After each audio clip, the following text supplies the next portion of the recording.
Example આપેલું શું હતું? ઓકે, એક્ઝામ્પલ સમથિંગ આવું હતું કે પહેલા એક લોગિન પેજ આવવું જોઈએ, ક્રિએટ અકાઉન્ટ પર ક્લિક કરો તો એક રજિસ્ટરનું પેજ આવવું જોઈએ, રજિસ્ટર બટન પર ક્લિક કરો તો આ બધી વેલ્યુ તમારે સ્ટોર કરવાની હતી સેવ રેફરન્સમાં. ઓકે, ચાલો પહેલા ખાલી આટલું જોઈએ કે ક્રિએટ અકાઉન્ટ પર ક્લિક કરીને તમે રજિસ્ટર પેજ પર ગયા.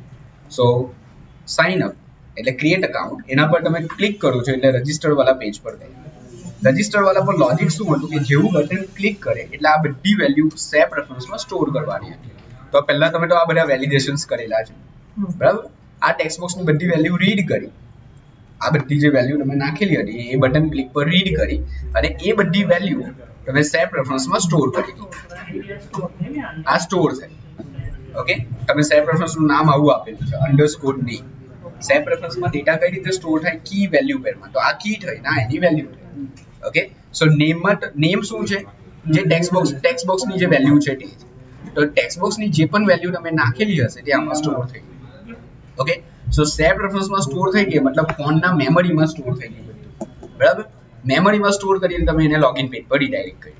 હવે લોગિન પેજ પર શું લોજિક કરવાનું હતું કે આ ટાઈમ પર જે કોન્ટેક્ટ નંબર પાસવર્ડ નાખેલો હતો તો એ જ વસ્તુ માટે ના તો જ આગળ જવું જોઈએ.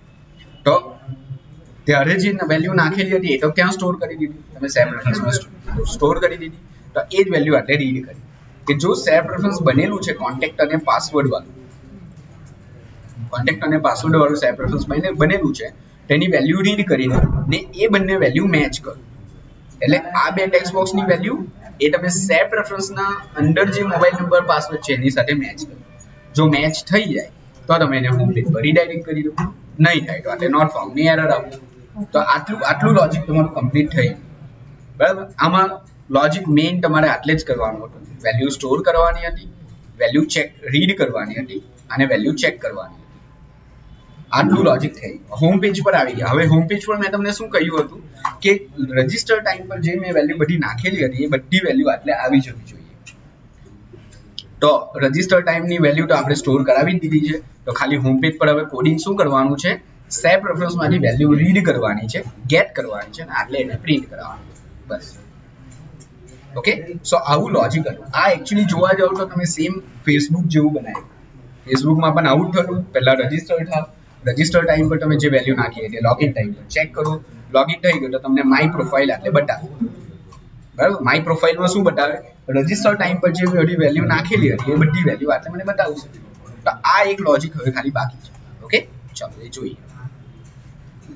નાવ સિમ્પલ કરવાનું શું છે કે જ્યારે હોમ પેજ પર આવે ત્યારે રજિસ્ટર ટાઈમ પર જે ડેટા નાખેલા હતા એ બધા ડેટા એટલે શો થવા જોઈએ. બટ એ ક્યારે શો થવા જોઈએ? જ્યારે પેજ લોડ થાય એટલે તરત જ. તો પેજ લોડ માટે તો આપણી પાસે ઇવેન્ટ છે, ઇનિટ સ્ટેટ અને ગેટ ડેટા બનાવીએ.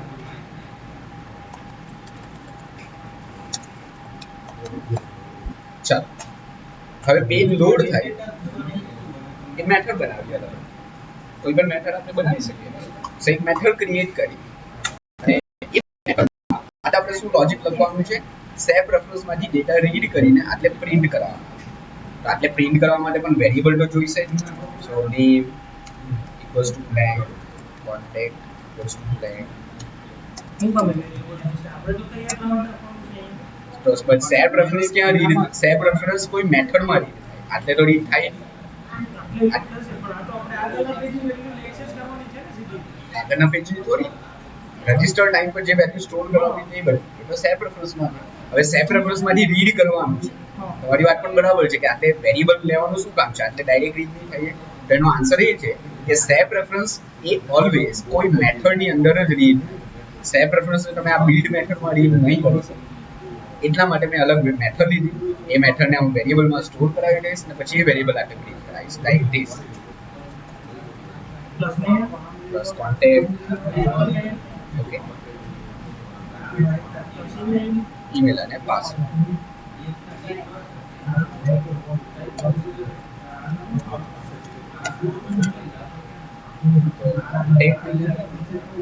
આ જગ્યા પર ઈમેલ પ્રિન્ટ કરવાનું છે અને આપણે પાસવર્ડ પ્રિન્ટ કરવાનું. ઓકે, સો ગેટ ડેટા રીડ કરવાનું છે એટલે પહેલા સેવ રેફરન્સનો ઓબ્જેક્ટ તો કમ્પલસરી બનાવવો પડે, બરાબર. અને રીડ કરીને આ વેરિયેબલમાં વેલ્યુ સ્ટોર કરવા. આ ટાઈમ પર સેટ સ્ટેટ કામ લાગે, કેમ કે એ વેરિયેબલની વેલ્યુ મારે મેન્ટેન રાખવાની છે. સો નેમ ઇક્વલ્સ ટુ પ્રેફરન્સમાંથી રીડ કરવાની છે કઈ વેલ્યુ, પેલી અંડરસ્કોર નેમ વાળી વેલ્યુ, અને ડોટ સ્વીચ. આ રીતે બધી વેલ્યુ રીડ કરી દે. અને આને સેટ સ્ટેટમાં એટલા માટે લખવું પડે કેમ કે મારે વેરિયેબલની વેલ્યુ મેન્ટેન રાખવાની છે આખા પેજ પર. ઓકે, હા થશે. હવે રજિસ્ટર ટાઈમ પર મેં કઈ અલગ વેલ્યુ નાખી તો એ વેલ્યુ સેવ પ્રેફરન્સમાં સ્ટોર થઈ જશે, તો એ વેલ્યુ રીડ થશે. આખું આખું આખું જોઈએ આપણે એટલે આઈડિયા આવશે.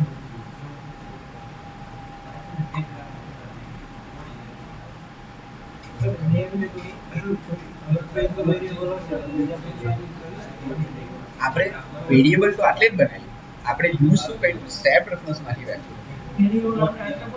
વેરિયેબલ આટલે બનાવ્યો, બટ એની વેલ્યુ ક્યાંથી લાવ્યો, તો સેવ પ્રેફરન્સમાંથી જ લાવ્યો. તમારે આ પેજ પર યુઝ કરવાનું છે તો આ પેજ પર બનાવવું પડે.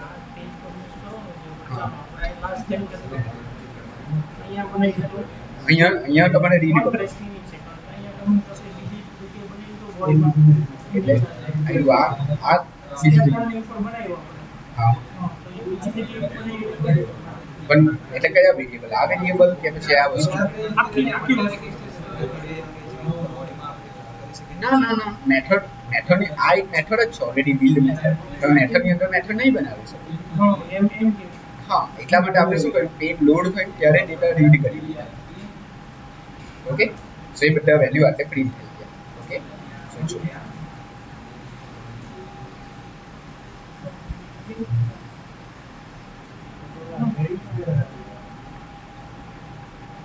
સો હવે ત્યારે આપણે શું ડેટા નાખેલા હતા?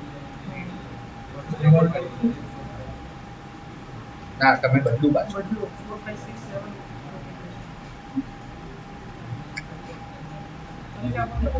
ઓકે, ચાલો ચાલો હું રજીસ્ટર કરી નાખું. ઓકે, ઈમેલ આઈડી કઈ પર નાખી, પાસવર્ડ નાખ્યો, બધું છે. Okay, create account. હવે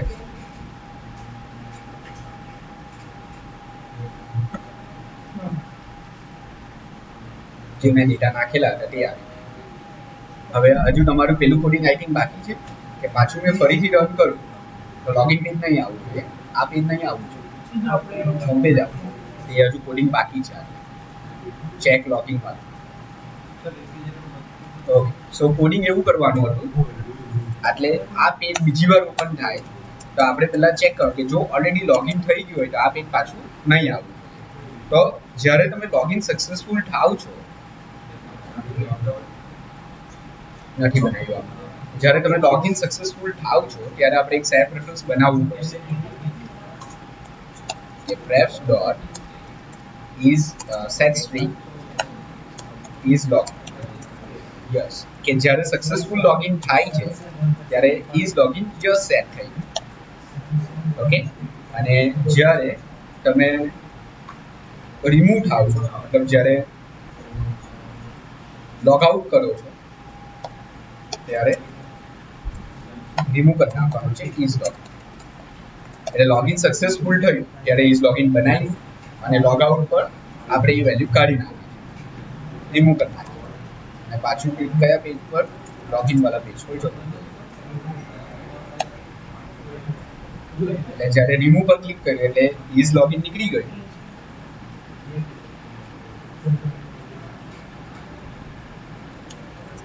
એને ઇમ્પોર્ટ કરવાનું છે.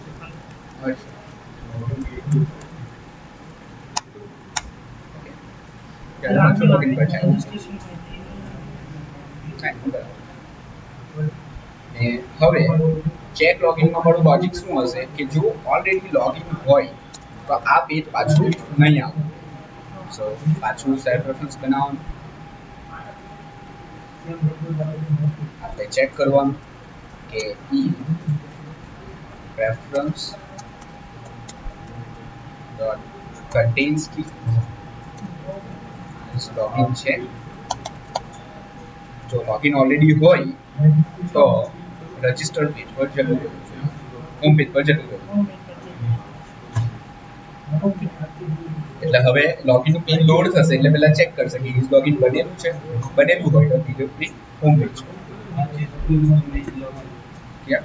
આ ખાલી સેપરેટમાં વેલ્યુ સ્ટોર કરે.